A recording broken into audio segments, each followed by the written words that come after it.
Recording by Vikas Asli. Bichi Vikas Betya.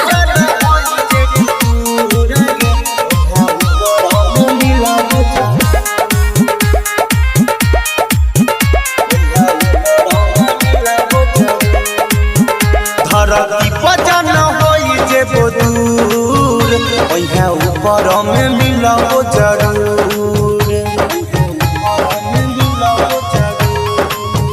धरती पजन होई जे दूर ओइहा ऊपर में मिलबो जरूर। धरती पजन होई जे दूर गे ओइहा ऊपर में मिलबो जरूर। तोहर नई कोनो गलती रह, तोहर नई कोनो गलती रह, ओइमे हमारे चले गे कसूर। धरती पजन होई जे दूर ओइहा ऊपर में मिलबो जरूर। धरती पजन होई जे दूर गे ओइहा ऊपर में मिलबो जरूर।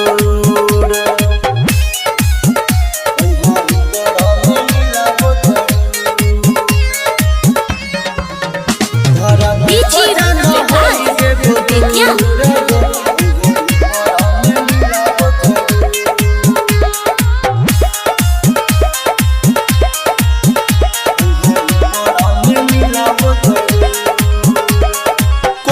गलती हम कैली विधाता दिल हो छोड़ाई हमरा जान से नाता।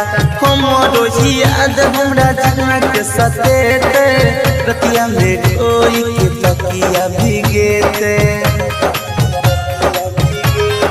हाँ कोना गलती हम कैली विधाता दिल हो छोड़ाई हमरा जान से नाता। हमरो याद हमरा जान के सतेते रतिया में रोई के तकिया भीगेते। देखलो ना जाए, देखलो ना जाए,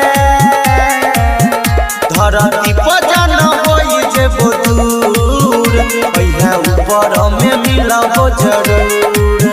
धरती पजन होई जे दूर गे ओइहा ऊपर में मिलबो जरूर।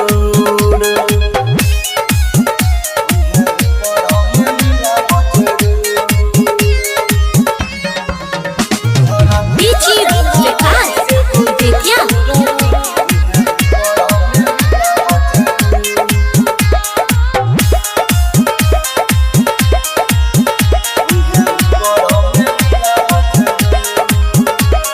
सुबह से दीवाना कहो डॉक्टर जितेंद्र खुशी रहल करी है हरी हरी। मिलबो ने जान अब हम गे तोरा माफ कर दी हम मांगे छियो सॉरी। हाँ सुबह से दीवाना कहो डॉक्टर जितेंद्र खुशी रहल करी है हरी हरी। मिलबो ने जान अब हम गे तोरा माफ कर दी हम मांगे छियो सॉरी।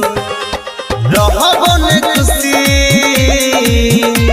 रोहितवा से जोई गेलो भूल ओइहा ऊपर में मिलबो जरूर।